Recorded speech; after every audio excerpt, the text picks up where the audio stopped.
Tonsillitis, a very common symptom in the children who are especially small ones, kids. तो tonsillitis होता क्या है? Word को break कर लेते हैं. टॉन्सिल्स और आइटिस. आइटिस मतलब मेडिकल लैंग्वेज में ऑलवेज इट इज इन्फ्लेमेशन, मतलब उस जगह का थोड़ा सा इन्फ्लेमेशन हो चुका है.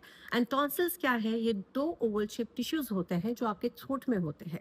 अब ये आपके बॉडी का इम्यून सिस्टम का पार्ट होते हैं. बट सैडली क्या होता है कि टॉन्सिल्स जब बच्चों को हो जाते हैं तो हम थोड़ी सी दवाई करते हैं and then we become impatient और हम तुरंत कर देते हैं उनकी टॉन्सिलेक्टॉमी, मतलब कि टॉन्सिल्स को निकाल देना.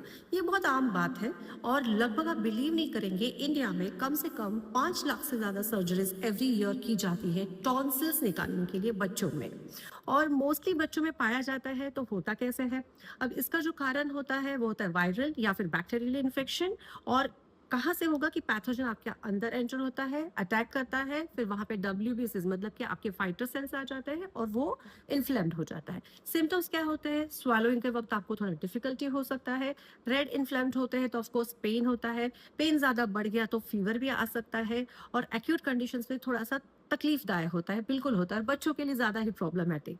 और एक्यूट इन्फ्लेमेशन जो आपको ट्रीटमेंट रहेगा उसमें रहेगा एंटीवायरल या एंटीबैक्टीरियल और इन्फ्लेमेशन कम करने के लिए दिया जाएगा.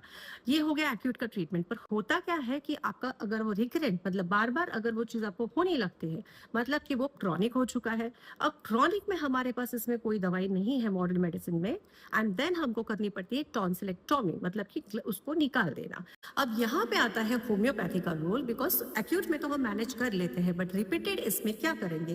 तो क्रॉनिक में होम्योपैथी का सटीक उपाय है. एक्यूट में भी वो काम करता है बट क्रॉनिक में जब पेशेंट्स हमारे पास आते हैं तो हम उनके सिम्टम्स देख के एक इंडिविजुअलाइज्ड मेडिसिन निकालते हैं उस पेशेंट के लिए, जहाँ पे उनका खुद का सेल्फ डिफेंस मैकेनिज्म स्टिमुलेट हो जाता है और उनको वो दवाई से आराम होने लगता है. अब एक्यूट में अगर होम्योपैथी में आप आते हैं तो आपको वही 1-2 हफ्ते में आराम आ जाएगा. पर अगर आपकी कंडीशन क्रॉनिक हो चुकी है तो आपको थोड़ा सा 2 से 3 महीना तो देना पड़ेगा, बिकॉज आप एक सर्जरी अवॉइड कर रहे हैं जो लगभग 50,000 से लेके 1 लाख तक की कॉस्ट करती है. तो इसके लिए आपको थोड़ा पेशेंस रखना पड़ेगा. और होम्योपैथी में आने के बाद मेरे पास बहुत सारे केसेस है जहाँ पे बच्चों की सर्जरी रुक गई है, टॉन्सिल बिल्कुल ठीक हो गए हैं और उनकी प्रॉब्लम्स हो गई है सॉल्व. तो अगर आपको या आपके बच्चों को भी ये दिक्कत है तो मुझे DM कीजिए और मैं आपको उसका कंसल्टिंग दूंगी and the medicine will be couriered at your doorstep.